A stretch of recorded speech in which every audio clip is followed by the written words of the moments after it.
Hello everyone, welcome to my channel easy way SR. इस video में मैं आपको सिखाऊंगी calculate the number of moles की नंबर ऑफ मोल्स को कैसे फाइंड आउट किया जाता है। तो नंबर ऑफ मोल्स को फाइंड आउट करना 3 टाइप से हम नंबर ऑफ मोल्स को फाइंड आउट कर सकते हैं। फर्स्ट मेथड है गिवन मास कैलकुलेशन, सेकंड है मॉलिक्यूल्स एटम कैलकुलेशन, थर्ड है वॉल्यूम कैलकुलेशन। जो ये फर्स्ट टाइप है गिवन मास कैलकुलेशन, ये मैंने करवा दिया है। अगर आपने वो वीडियो नहीं देखी है तो उसका लिंक डिस्क्रिप्शन बॉक्स में मिलेगा, देख लेना। तो गिवन मास का मीनिंग क्या है कि मॉलिक्यूल्स का मास गिवन होगा, उससे क्या करते हैं नंबर ऑफ मोल्स को निकाला जाता है, जिसका फार्मूला है n is equal to small m by capital M। n क्या होते हैं number of moles, small m है गिवन मास और कैपिटल M होता है मॉलिक्यूलर मास। ओके, तो सेकंड टाइप्स है मॉलिक्यूल्स एटम कैलकुलेशन, जो मैं आज की वीडियो में आपको सिखाऊंगी कि मॉलिक्यूल्स एटम कैलकुलेशन से कैसे नंबर ऑफ मोल्स को निकाला जाता है। तो मॉलिक्यूल्स एटम कैलकुलेशन से नंबर ऑफ मोल्स को कैसे फाइंड आउट करेंगे, उसका फार्मूला है small n is equal to capital N by N naught. और वॉल्यूम कैलकुलेशन इसकी अलग सेपरेट वीडियो बनाऊंगी। तो इस वीडियो में हम निकालेंगे नंबर ऑफ मोल्स जब एटम्स और मॉलिक्यूल्स गिवन होंगे, जिसका फार्मूला है n is equal to N by N naught. तो इसके हम प्रैक्टिस करेंगे, जिससे अच्छे तरीके से समझ जाएंगे कि नंबर ऑफ मोल्स कैसे निकाले जाते हैं मॉलिक्यूल्स और एटम कैलकुलेशन से। तो जिसका फार्मूला क्या होता है n is equal to capital N by N naught. इस फार्मूले का यूज होगा क्या निकालने के लिए, नंबर ऑफ मोल्स को फाइंड आउट करने के लिए। तो सबसे पहले मैं आपको बताऊंगी n स्मॉल n क्या है, कैपिटल N क्या है और N नोट क्या है इस फार्मूले में। तो स्मॉल n किसको रिप्रेजेंट करता है, नंबर ऑफ मोल्स को, और कैपिटल N क्या होंगे, जो मॉलिक्यूल्स और एटम दिए होंगे। ठीक है, नंबर ऑफ मॉलिक्यूल्स और एटम्स जो गिवन होंगे वो कैपिटल N से रिप्रेजेंट किए गए, और N नोट क्या होते हैं एवोगैड्रो नंबर, जिसकी वैल्यू क्या होती है 6.022 इंटू 10⁻23। ठीक है, तो ये आपको ध्यान रखना है जब हम मॉलिक्यूल्स एटम कैलकुलेशन से नंबर ऑफ मोल्स को फाइंड आउट करेंगे। तो देखो, जो फर्स्ट प्रॉब्लम है based on molecules atom calculation, तो क्या है find the number of moles present in 12.044 into 10⁻20 helium atom. कि इस हीलियम एटम जो ये दे रखा है 12.044 इंटू 10⁻23 हीलियम एटम में कितने नंबर ऑफ मोल्स है, ये हमें फाइंड आउट करना है। तो इसके लिए फार्मूला क्या होता है n is equal to capital N by N naught. ठीक है, तो जो ये यहाँ पे हम देखेंगे भी क्या क्या वैल्यू गिवन है। तो कैपिटल N की वैल्यू गिवन है जो यहाँ दे रखी है, ये होते हैं जो ये एटम्स है उनके जो नंबर है, उनकी जो संख्या दे रखी है वो कैपिटल N है। तो क्या गिवन है क्वेश्चन में 12.044 इंटू 10⁻23। ठीक है, ये वैल्यू गिवन है। और जो N नोट है वो है एवोगैड्रो नंबर, जिसकी वैल्यू होती है 6.022 इंटू 10⁻23। और जो स्मॉल n है वो क्या है मोल्स होते हैं, इनकी वैल्यू निकालनी है। तो ठीक है, ये निकालना है। तो जो ये फार्मूला था n is equal to capital N by N naught, इसमें हम सभी वैल्यू को पुट कर देंगे। तो स्मॉल कैपिटल N की वैल्यू क्या है 12.044 इंटू 10⁻23 डिवाइड बाय क्या है N नोट एवोगैड्रो नंबर क्या होता है 6.022 इंटू 10⁻23। ठीक है, तो देखो यहाँ पे हम देखेंगे भी क्या कट रहा है इस इक्वेशन में, 23 से 23 कट गया है। देखो ऊपर भी क्या है पॉइंट के बाद 3 नंबर है और नीचे भी पॉइंट के बाद 3 नंबर है, तो ये सेम है, तो ये भी कैंसिल आउट हो जाएंगे। तो n की वैल्यू क्या आएगी 12044 भी पॉइंट से पॉइंट कैंसिल आउट कर दिया 22। ठीक है, तो जो ये है 6022 इससे हम इसको काटेंगे तो ये 2 पे कटेगा, तो यहाँ से n की वैल्यू क्या निकली है 2 निकली है। ठीक है, तो नंबर ऑफ मोल्स कितने हैं 12.044 इंटू 10⁻23 हीलियम एटम में वो 2 है। ठीक है, तो अब मैं करवाऊंगी आपको इसका नेक्स्ट क्वेश्चन, जो क्या है नेक्स्ट क्वेश्चन में क्या दे रखा है। देखो नेक्स्ट क्वेश्चन ये है 3.011 into 10⁻23 molecules of nitrogen atom. मतलब ये क्या है नाइट्रोजन एटम के मॉलिक्यूल्स, उनकी संख्या दे रखी है, इसमें हमें बताने नंबर ऑफ मोल्स कितने हैं। तो n इज इक्वल टू क्या होता है इसका formula capital N by N naught. तो यहाँ पे जो गिवन होगा वो लिखेंगे कैपिटल N क्या है नंबर ऑफ मॉलिक्यूल्स है, कितने दे रखे हैं 3.011 इंटू 10⁻23। ओके, और N नोट क्या होता है एवोगैड्रो नंबर, जिसकी वैल्यू होती है 6.022 इंटू 10⁻23। और n क्या है, नंबर ऑफ मोल्स है जिसकी वैल्यू निकालनी है।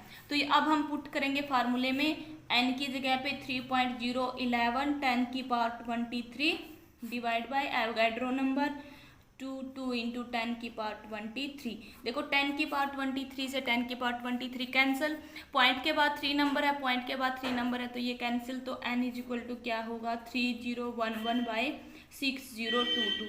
जब हम 3011 को डिवाइड करेंगे 6022 से तो क्या आंसर आएगा 0.5 आएगा। तो यहाँ से नंबर ऑफ मोल्स कितने आए हैं 0.5 आए हैं। ठीक है, तो इसको हमने सीख लिया है कि नंबर ऑफ मोल्स को कैसे निकाला जाता है जब मॉलिक्यूल्स और एटम्स की संख्या गिवन होती है।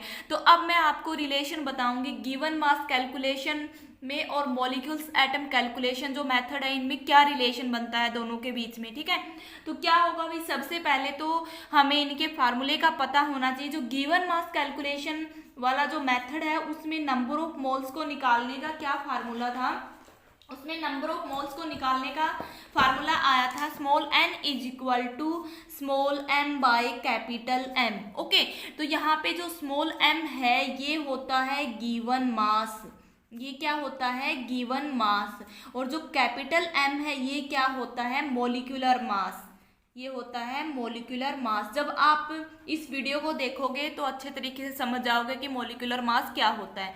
ये तो था गिवन मास कैलकुलेशन मेथड में ये फार्मूला यूज किया था। ठीक है, और जब जो हमें आज की वीडियो में ही सीखा है मॉलिक्यूल्स एटम कैलकुलेशन मेथड से नंबर ऑफ मोल्स निकालना, उसका फार्मूला क्या था n is equal to capital N by N naught, जहाँ पे स्मॉल n क्या है नंबर ऑफ मोल्स होते हैं, कैपिटल N क्या होते हैं जो संख्या होगी number of molecules and atom, और N नोट क्या होता है एवोगैड्रो नंबर।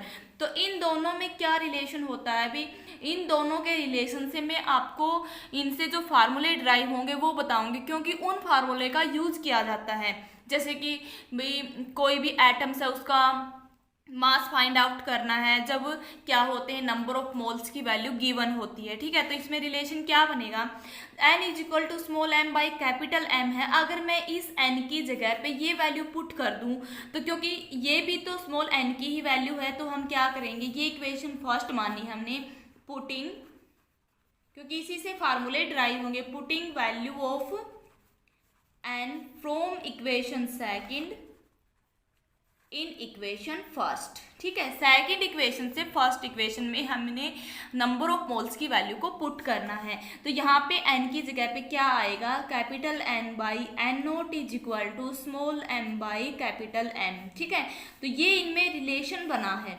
तो यहाँ से मैं अब आपको फार्मूले बताऊंगी कैसे कैसे फार्मूले यहाँ से ड्राइव हो सकते हैं। देखो अगर क्या होता है, जब इसमें क्या है, अगर मास निकालना है, ठीक है, अगर मास निकालना है किसी भी मॉलिक्यूल्स का तो हम इस फार्मूले से मास की वैल्यू को निकाल सकते हैं। इससे भी देखो क्या फार्मूला बनेगा स्मॉल m का, जो ये कैपिटल M इसकी डिवाइड में है तो n बाई N नोट की जगह लेके जाएंगे तो ये क्या होगा, इसकी मल्टीप्लाई में होगा। तो small m is equal to क्या होगा n by N naught into capital M। ठीक है, तो एक फार्मूला तो ये आया है यहाँ पे। ठीक है, एक फार्मूला ये आया है। तो इसका मीनिंग क्या है कि जब क्या होता, कोई भी मॉलिक्यूल्स है अगर उनके नंबर ऑफ मोल्स की वैल्यू गिवन है तो उसका मास फाइंड आउट कैसे करेंगे, उसका ये फार्मूला है। क्यों, क्योंकि n by N note value किसकी है, ये तो नंबर ऑफ मोल्स की ही वैल्यू है। अगर नंबर ऑफ मोल्स की वैल्यू गिवन है, मॉलिक्यूलर मास हम खुद निकाल सकते हैं तो उसका मास फाइंड आउट कर सकते हैं, क्योंकि यहाँ पे दोनों की वैल्यू पुट कर देंगे। एक फार्मूला तो ये हुआ यहाँ से। अगर क्या है molecules, number of molecules he find out करने, क्योंकि n क्या है नंबर ऑफ मॉलिक्यूल्स है, तो n क्या है number of molecules, number of molecules या फिर एटम बोल सकते हैं। तो इसका फार्मूला क्या बनेगा, जब number of molecules find out करने हैं तो उसका फार्मूला बनेगा small m by capital M into N naught. ठीक है, तो इसका फार्मूला ये बनेगा। ये फार्मूला किसका है, जब क्या होता है number of molecules find out करने हैं हमें, जब क्या हो उसका नंबर ऑफ मोल्स गिवन हो, क्योंकि m बाई M नोट क्या है यहाँ पे नंबर ऑफ मोल्स हैं। तो इसकी जगह पे हम क्या पुट कर सकते हैं, स्मॉल एन पुट कर सकते हैं, ऊपर भी एन बाई एन नोट की जगह पे स्मॉल एन पुट कर सकते हैं। तो एन का फार्मूला क्या निकला है, नंबर ऑफ मॉलिक्यूल्स के फार्मूले small m by capital M into N naught या फिर N small n into N naught, ठीक है। तो ये फार्मूला यहाँ से आया है। तो इन फार्मूले का यूज होगा जब जो क्या है मास निकालना हो किसी मॉलिक्यूल्स का, जब नंबर ऑफ मोल्स गिवन हो, ओके, या फिर नंबर ऑफ मॉलिक्यूल्स ही निकालने हो जब नंबर ऑफ मोल्स गिवन हो, क्योंकि नंबर एन नोट तो क्या है एवोगैड्रो नंबर है, इसकी वैल्यू तो हम निकाल सकते हैं, ठीक है। तो और मॉलिक्यूलर मास को भी हम निकाल सकते हैं, क्योंकि मॉलिक्यूलर मास कैसे निकाला जाता है इसकी भी मैंने एक वीडियो बना रखी जिससे आप अच्छे तरीके से समझ सकते हो कि मॉलिक्यूलर मास को कैसे फाइंड आउट किया जाता है किसी भी मॉलिक्यूल्स के। अगर आपने वो वीडियो नहीं देखी है तो मेरे चैनल पर केमिस्ट्री के नाम से एक प्लेलिस्ट मिलेगी, वहाँ पे आप सारी वीडियो को देख सकते हो जो आपने नहीं देखी है। तो उम्मीद है कि आपको ये वीडियो अच्छी लगी होगी। अगर आपको ये वीडियो अच्छी लगी है तो लाइक करें, शेयर करें, बेल आइकन के बटन को ऑल पे प्रेस करें ताकि मैं और वीडियो बनाऊँ उसकी नोटिफिकेशन आप तक पहुँचती रहे, और मेरे चैनल को सब्सक्राइब जरूर करें।